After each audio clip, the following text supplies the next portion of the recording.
thank you for being a model for me and for so many of us. And thank you for writing this book, which is so wonderful and so original, and I'm excited to be here to talk about it. What I want to know first and foremost is what the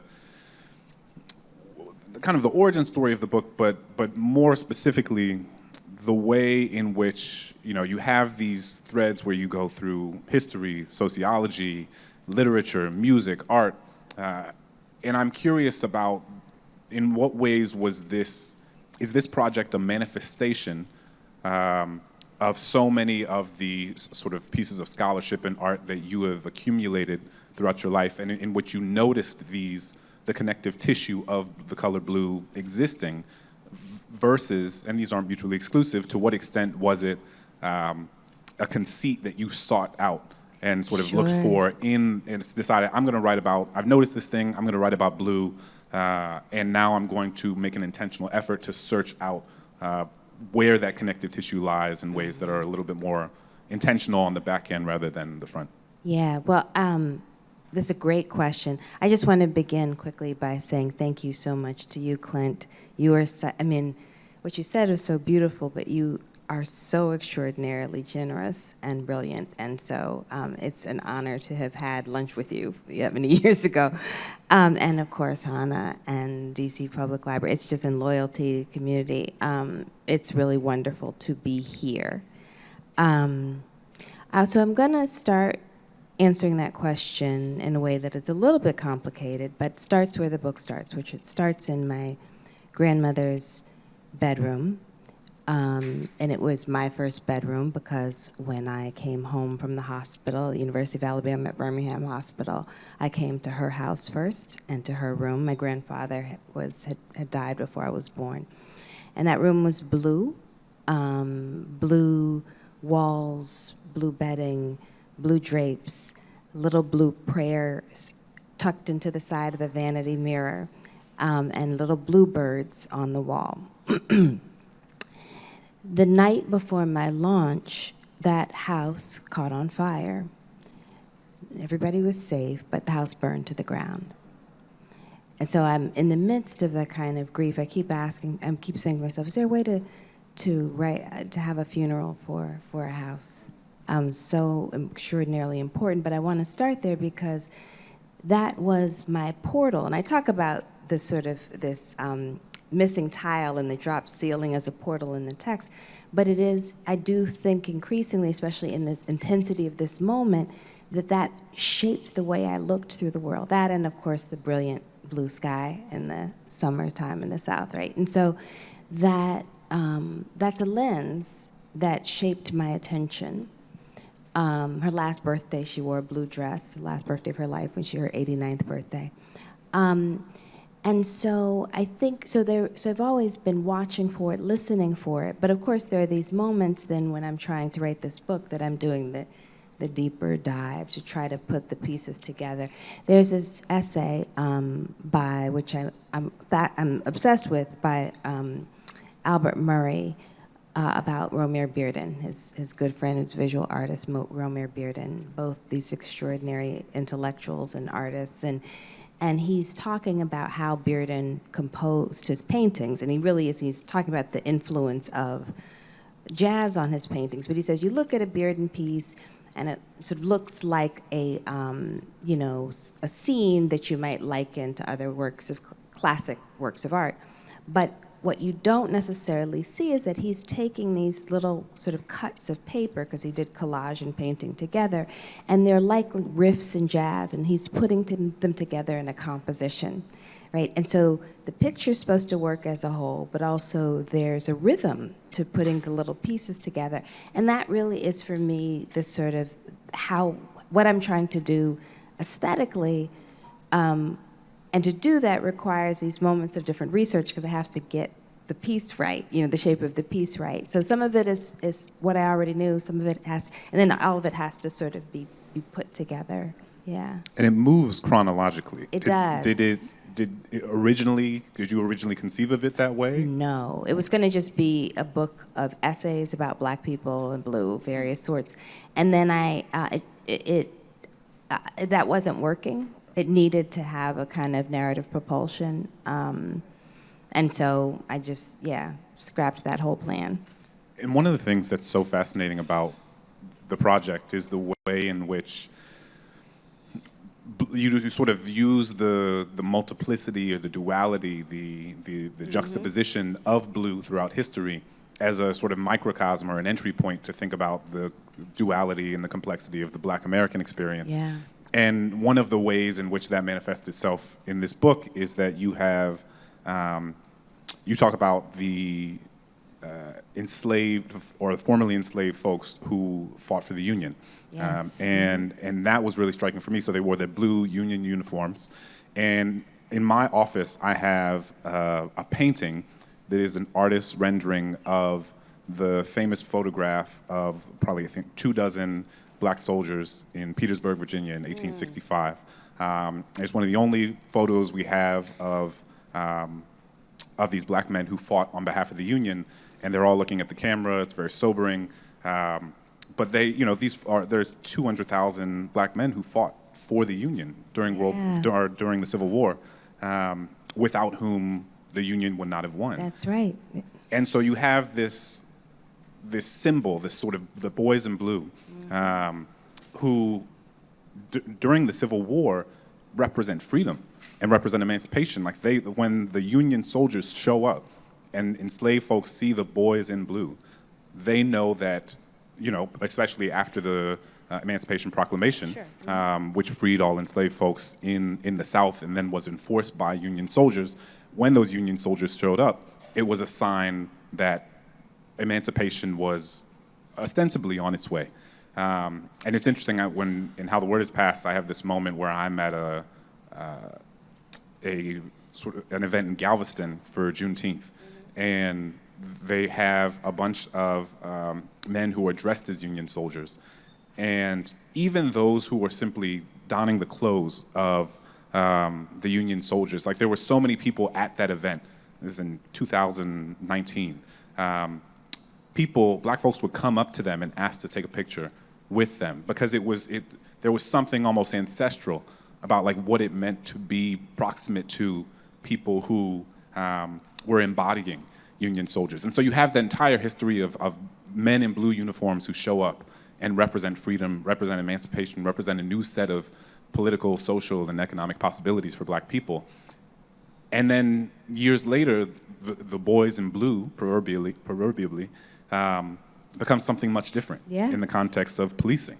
And so you have the sort of transference of the relationship between Black people and men in blue uniforms, moving from these people who garner celebration, who represent possibility, to those who represent something very different. Yeah, I mean, and it's powerful because it reflects a decision that's made about the nature of the social contract, right? So the betrayal of the Reconstruction Amendments means that the authority of the state becomes, and the enforcement arm of that authority of the state is in opposition to Black people and Black life, right? So first you have these Black soldiers freeing themselves and saving the nation, and then an ultimate betrayal, and that dance between between Black labor and the development of the nation and possibility, and then the destruction of that possibility. I mean, that's at the heart of the story, and so it is, and police officers wear blue because the uniforms were used for police forces. But a couple of years ago, uniforms of Union soldiers. Yeah, initially. But a couple of years ago, I taught a course with the visual artist Mario Moore, who does a lot of work that looks at the depictions of Black soldiers and a lot of history in his pieces. And we taught this course that was called, I'm trying to think of the name of it. Anyway, at any rate, the conceit of the course was we were imagining the battle cry of the Black soldier on the Civil War field. And it was a course that was both around music and also visual art. So every day, and it was during COVID, so every day he was standing in front of his canvas, and it's called visualizing the battle cry, because we know the sound of the rebel yell, right? We know what that is. But we don't think that much about what sound black soldiers must have made on the field when they could free themselves. And so it was this exercise in like kind of a multi-sensory engagement with what it felt like to free yourself. And that absolutely played a role in figuring out how to try to tell this story in this way, in a kind of multi-sensory way, how to attend to it. I love that. And it, to continue on with what we were talking about, I mean, the nefariousness of it continues on in a way that I hadn't fully considered, and that your book made clear, was the way in which a response in opposition to Black Lives Matter became Blue Lives Matter. Can you say more about those two things alongside one another? I mean, the formulation is stunning when you think about it. The idea that Black people's lives matter was conceived of as threatening to the existence of police officers. Like, when you think about what that's saying, right? And that's what it's saying, right? That to actually advocate for the protection of Black life is somehow fundamentally destabilizing to police forces. But we're supposed to trust that, right? I mean, it's just, so they sort of told on themselves, right? It's true. Yeah. You can clap for that. You can clap for that. Don't be shy. And even if we're going back a little bit further, if we begin, in the period of enslavement, Africans being captured from the continent, you write a lot about indigo, the color indigo, and the multiple sort of conceptions and formulations of blue that existed in the lives of enslaved people. So you have Black Africans that are captured and brought here because of their ability to cultivate indigo. You have the experience of Black people during the Middle Passage when they are on these ships, and the only things that they see are these two different iterations of blue, the sky and the water. And you do this really beautiful thinking and meditating on and sort of complicating the way that we think of, because there's this story about Black people who are captured from Africa, put on these ships, and that they jump overboard as a means of resistance, or they jump overboard as a means of preventing themselves from being sold into chattel slavery, which is certainly a part of the story, but you tell a story that is even more, I think, complex than that. Could you talk a little bit about? Yeah, I mean, I think when we, as much as we recount the Middle Passage and its horror, we have to imagine, I mean, just trying to sort of speculate about that experience, how profoundly, not just horrific, but disorienting it was, that it is not unreasonable to experience it as a kind of death, right? And so the notion that one might jump over with the idea that might take you back to life, right? That this is, so it's really coming through Robert Hayden's Middle Passage poem, right? Voyage through death onto life, Incredible into life poem. on these shores, right? That is to actually sort of sit with the brilliance of what he's doing there, but think about it in reverse and alongside, Igbo landing on St. Simon's Island in Georgia, and the idea of the Igbo walking back into the water. That, as opposed to thinking of it only as a mark of, giving up on life, it could also very well have been one of trying to restore it. And how do you make sense of,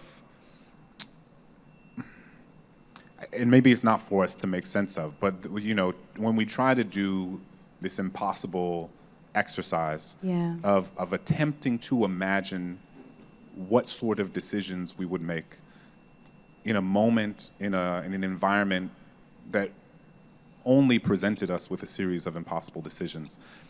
How do you think of what sort of how do you think of the way that we talk about enslaved people, about captured Africans, about folks who experienced the Middle Passage, and what sort of language we use in terms of resistance or giving up or sacrifice, Yeah. almost these words that can be reductive Yes. to the and limiting Yes. when we think about how to describe what these folks were up against. Yeah, I mean, I love this question because it gets to the very heart for me of what has to be done. You know, that the challenge that we have is we have to be able to keep track of and hold the fact of the injustice and the horror, and also allow people to have been fully people. And as much as we say that, we believe that, if we reduce every aspect of their existence to the terms of captivity, right? So part of what I was looking for is included the fact that people took pleasure in wearing, enslaved people took pleasure in wearing the color blue, or jewelry, or the creation of art, right? And the kind of everyday the bringing of art into life every single day. That is a kind of and I keep saying this, I'm like a broken record. We have to remember people were born, lived, and died enslaved for generations, which means as enslaved people, they also laughed, they also loved, they also, they had people who got on their nerves, right? Because they're human beings. And that actually, for me, is part of, you know, I always talk about, I'm trying to haunt the past. I'm trying to go back and pay attention to it differently, to be more ethical than the way we look at, you know, certainly than the way people in positions of power were then, and now, but also to try and rearrange some things. And I want to walk around in that space because I do think that there is a lot to learn about what I think of as a kind of, you know, I don't even, exemplars of human existence, right, to do all of that in that condition. There's so much to learn. And when, as you said, if we tell a reductive story, then we're not inclined to be learners. Yeah. And that speaks to so much of, one of the things that I appreciate so much about your work, and we were talking about this a little bit back there, is there's an effort toward three-dimensionality, right? The full humanity, painting the full humanity of enslaved people, of Black people. And this is something that I've been thinking about over the past few years more broadly, is three-dimensionality in literature. And so I wrote a piece for The Atlantic a year or two ago about Uncle Tom's Cabin and Harriet Beecher Stowe. And it was the first time that I had read that book in full, and it was striking in the ways, most of my engagement with that novel had largely been through the lens of Baldwin, right? Because Baldwin hated that book. He was like, this is BS, this is a brochure, this is, you know, you could find this, it's cartoonish, it was not reflective of the complexity of the human experience, this is not art. He said this is a pamphlet, and he was completely, and he said similar things about Richard Wright. He said similar things about Native Son, and you know, Baldwin, especially at that time, I think he sort of backtracks a little bit on this later in life in a conversation he has with Nikki Giovanni many years later. But when this is sort of young Baldwin coming into his own as a critic, this is like him in his 20s, and part of how he becomes known is by making these critiques of these really famous writers and these famous texts. And so I was reading this book for the first time, and it was striking the ways in which many of the characters were flattened and were rendered sort of two-dimensional versions of themselves. Not all of the characters, but many of them. And the reason was because it was meant to, Harriet Beecher Stowe was a deeply political person. She's one of the founders of the Atlantic magazine. She was a fervent abolitionist, come from an abolitionist family. And her mission with this text was to write something that illuminated for people in the North the absurdities, the abhorrence, the violence, the inexcusable existence of enslavement. And in many ways, she succeeded. And so it's an interesting thing about, like, well, it succeeded in its political mission. It was one of the catalysts for the Civil War. And as a novel, as a piece of art, you know, there are questions of whether or not it succeeds on those terms. And I think, what it's making me think of is this political moment that we're in now. And I think you and I both take seriously what it means to render people three-dimensional, even when those people don't necessarily deserve it. And so I'm thinking about the last week, 2 weeks of this new administration, and I'm thinking about how do we not fall into the trap of rendering people as two-dimensional, cartoonishly evil individuals. When they are. But this is the question. The question is like, they are the yes, and they're human, right? And so this is the complication. And I think the impulse is to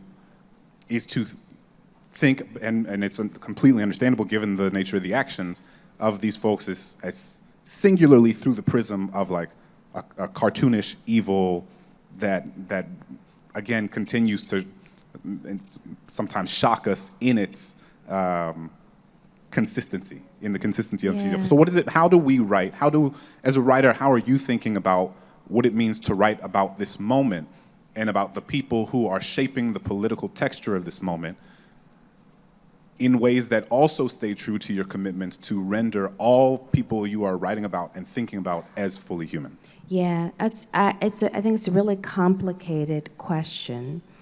I think there's a way to do it, though, that is not too generous to them.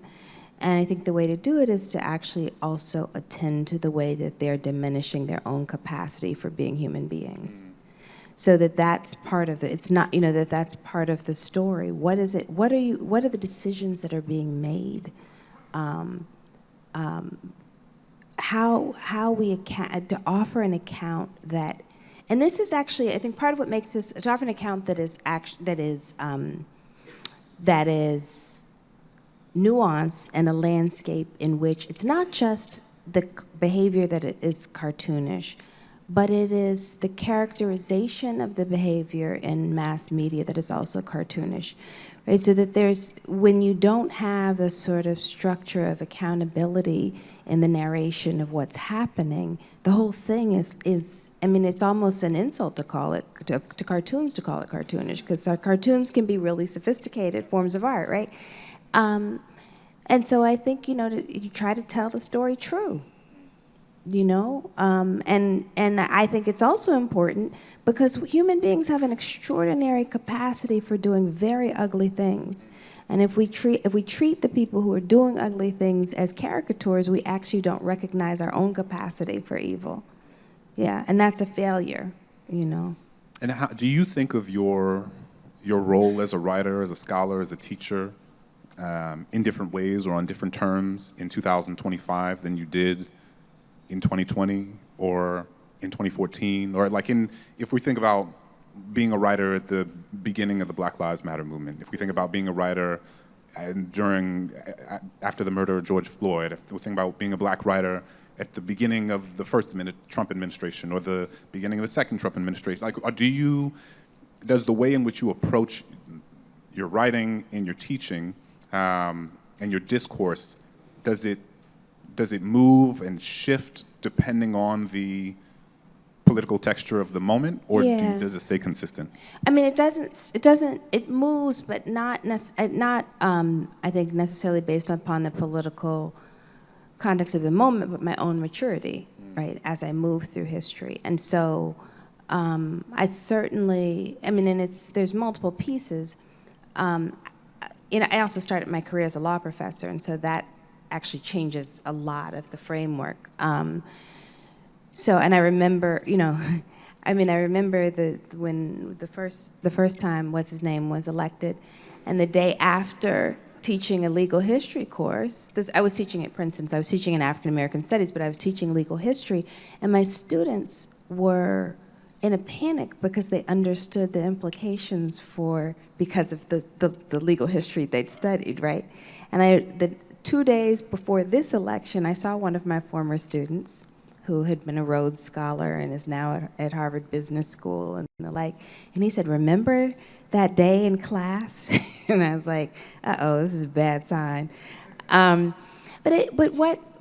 say a couple things, though, to answer in earnest. One is, for me, the transition from writing as argument, which is what scholarly writing is, and also sort of that argumentative realist 19th century literature. A lot of that is writing as argument that is political, but it's, it's also intellectual.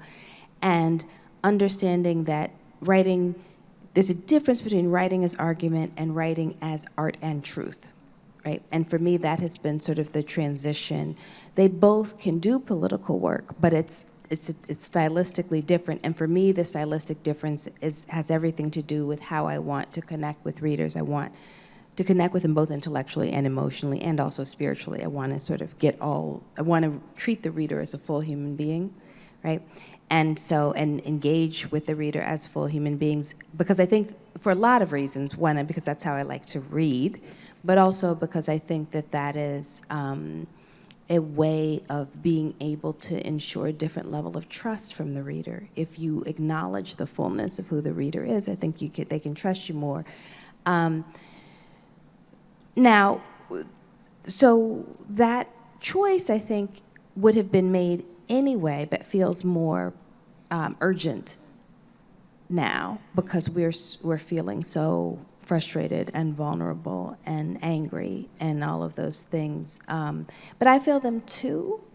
And this question of how to use one's particular gifts in ways that are meaningful, how to make decisions about what one puts in the world with a sense of urgency that has to do with lots of senses of existential threat on multiple fronts at the same time. Those are hard questions, right? What if I'm going to devote the next 3, 4, 5 years to something, what is the best use of that devotion, right? And then also and the balance between caring for human beings, right? I mean, there is a choice about time spent.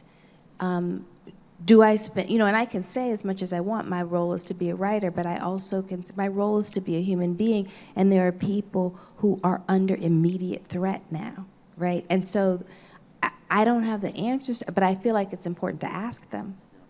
Yeah. Yeah.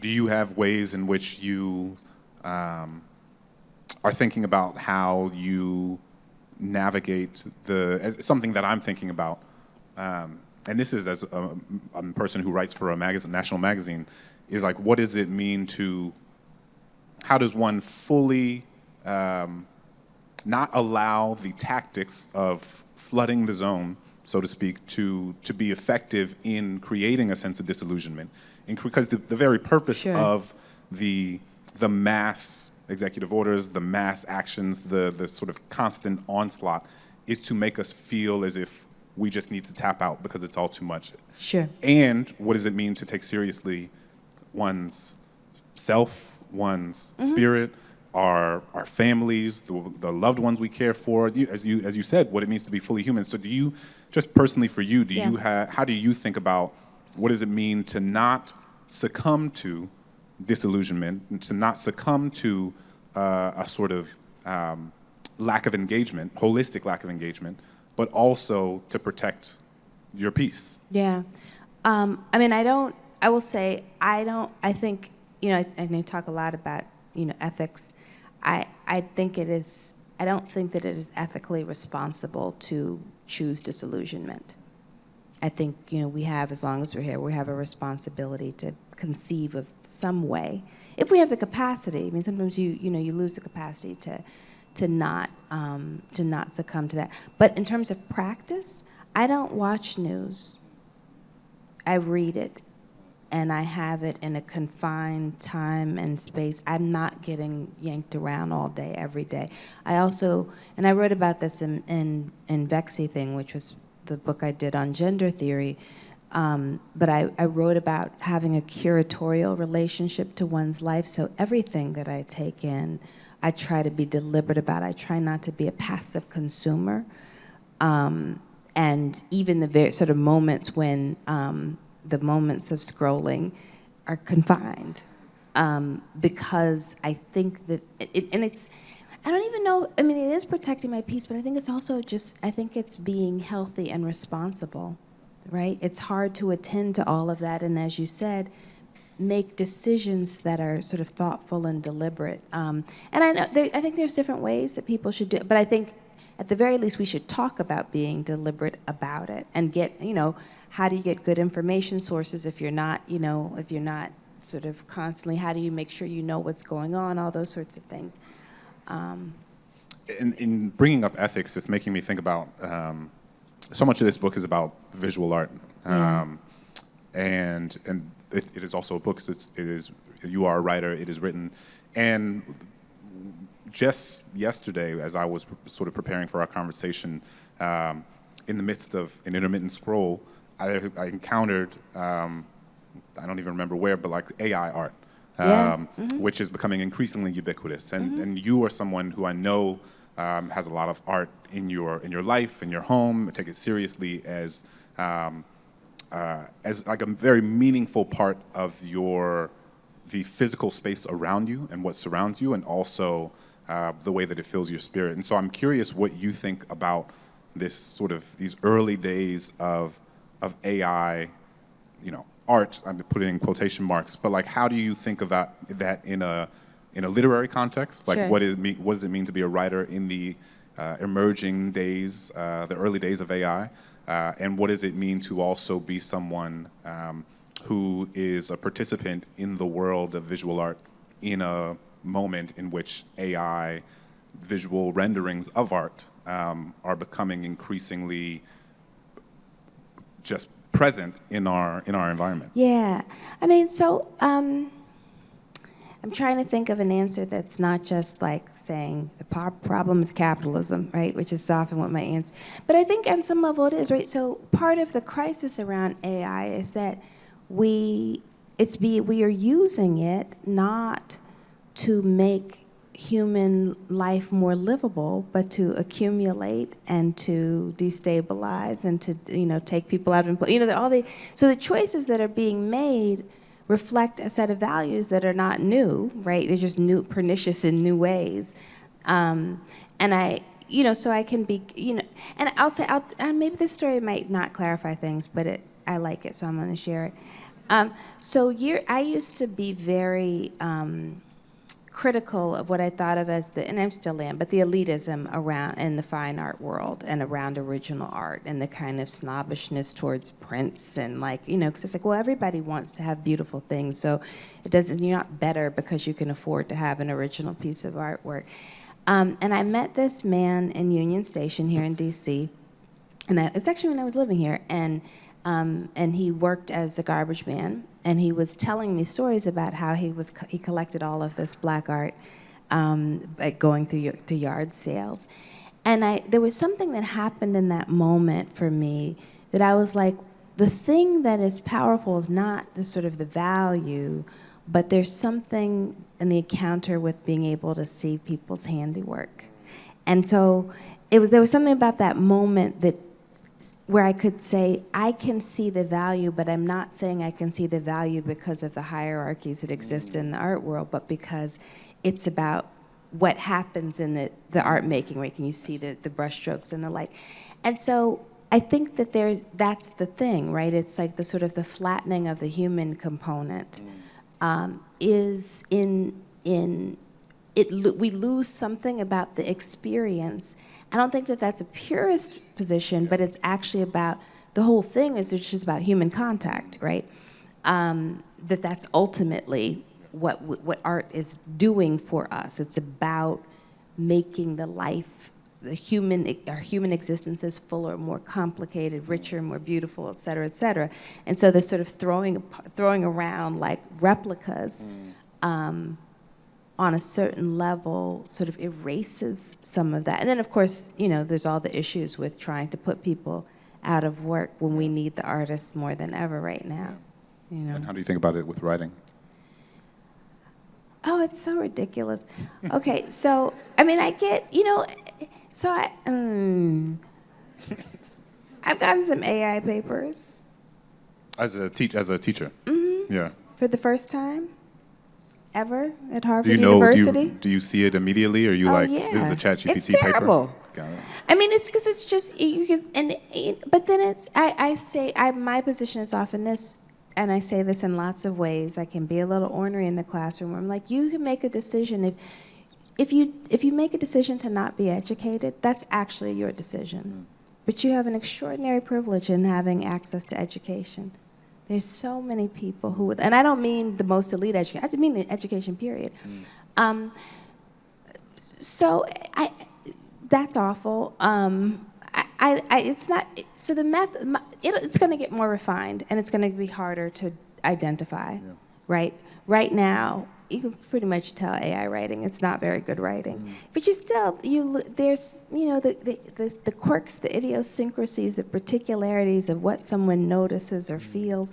That's the human, I mean, it's not, you can't make a computer quite do that. Yeah. Yeah. Yeah. I want to make sure we have time for you all to ask questions. Do we have a microphone that is being passed around? We have 2 microphones. If you have a question for the brilliant Dr. Perry, please raise your hand, and we will have a microphone come to you. We're both teachers, so we understand waiting time. That's right.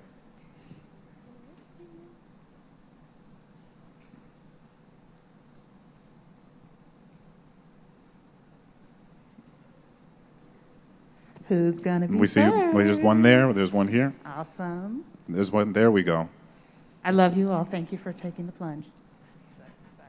No, it's okay. I'm not currently book selling, but if I were, my question would definitely be, what is something that you want to leave like Hannah with when she's at Loyalty to tell somebody to remember about this book? Like if you could be standing next to Hannah and hand selling this book, what is something that you would want the customer to know about it? Yeah.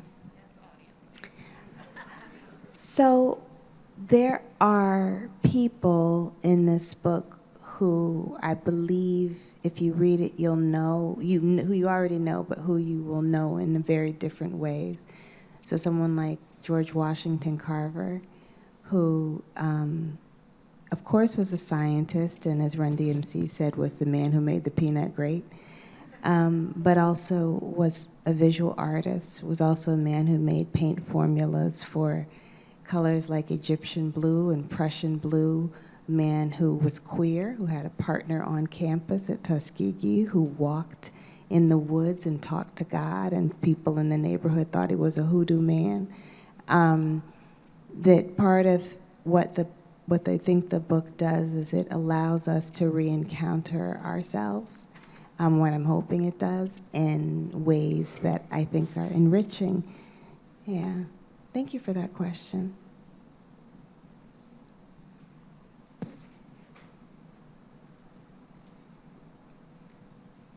Hi, my question deals with the relationship of blue and colorism. I started listening to the audiobook as soon as it came out, and I was thinking about like the blue vein societies in New Orleans, and I was wondering if that comes up in the book. Mm-hmm. And then also as someone who's always interested to see the references that scholars have written, is there a way to see some of like, I guess like your footnotes or endnotes for the book? No footnotes.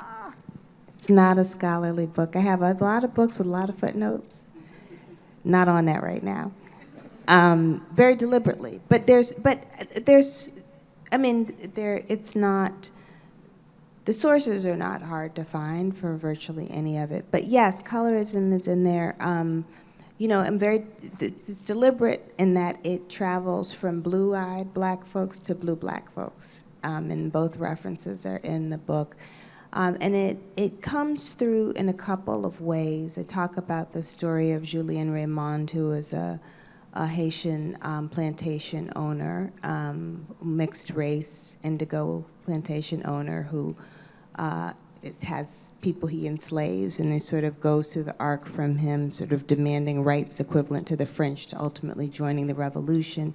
but then also talking about the Charles Chestnut story, The Wife of His Youth, which is about which is about a blue vein society and a man in a blue vein society who winds up being identified the wife that he had when he was enslaved, who was a blue black woman with blue gums, which is one of the motifs in the book, comes to the society, and it's a sort of astonishing moment, right? And so color, there's lots of it. And Jean Duval, who was Manet's partner. So there's a lot about color in the text, and in talking about color, particularly now where there's all this wrangling over I see on the internet, over the outer boundaries of Blackness, which for me, as someone who is in her 50s, who was born in Alabama, it feels weird to sort of turn away from the one-drop rule, frankly. Because I'm like, that's how we were organized. Like, that's how we are, by definition, a mixed-race people.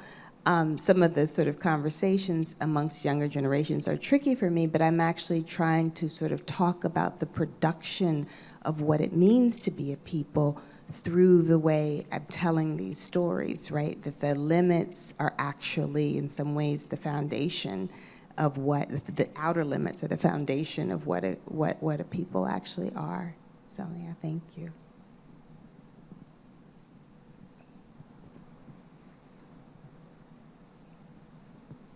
I have two questions.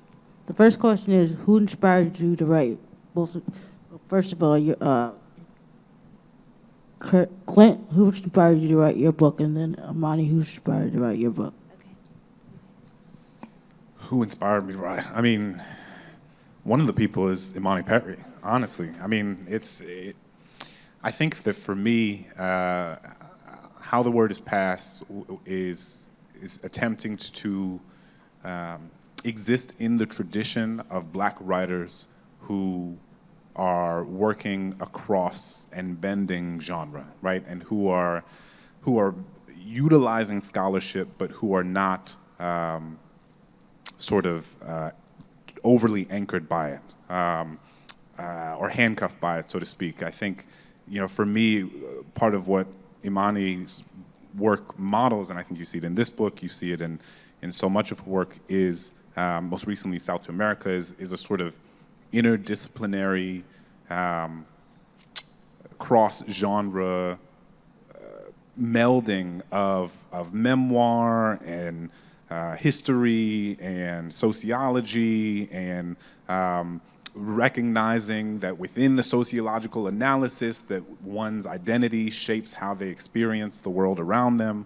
And so I think, so many folk, Du Bois obviously is somebody who's doing that very early. Souls of Black Folk is a text that exists beyond genre. And so I just feel and hope to be in a tradition, extending from a Du Bois to an Imani Perry, of writers who are not, who do not feel as if they have to operate solely in one lane, so to speak. That in order to tell the story of a people, in order to tell the story of the history of a people, that one can and must use all the tools available to them in order to do so with as much empathy and thoughtfulness, and as Imani so beautifully talks about, with the particular ethics that takes seriously the multifacetedness and complexities of the Black experience.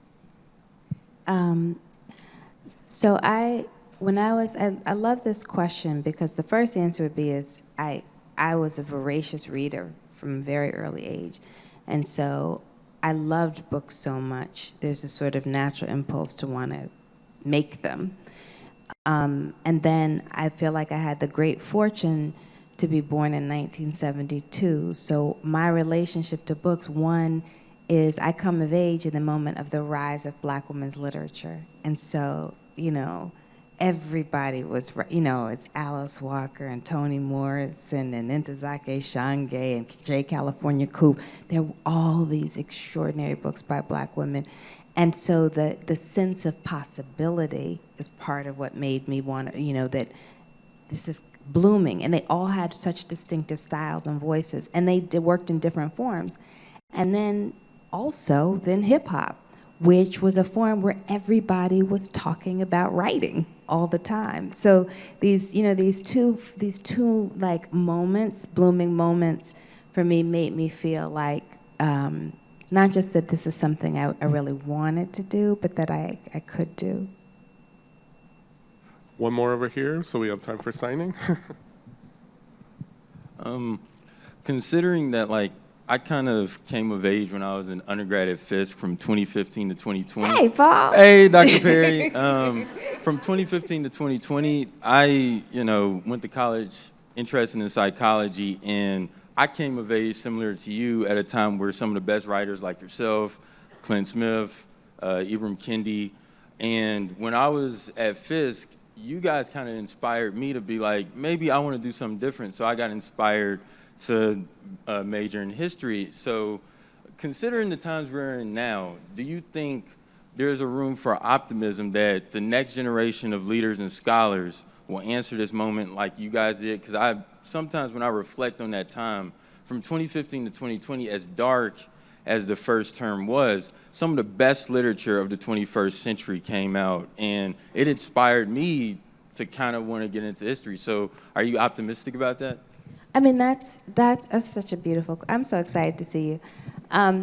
That's such a beautiful question. I mean, that's the tradition, So if we think about what Rayford Logan referred to as the nadir of American race relations, the lowest point, the post-Reconstruction moment, the Jim Crow, lynching, all comes into and dashes the hopes of Reconstruction.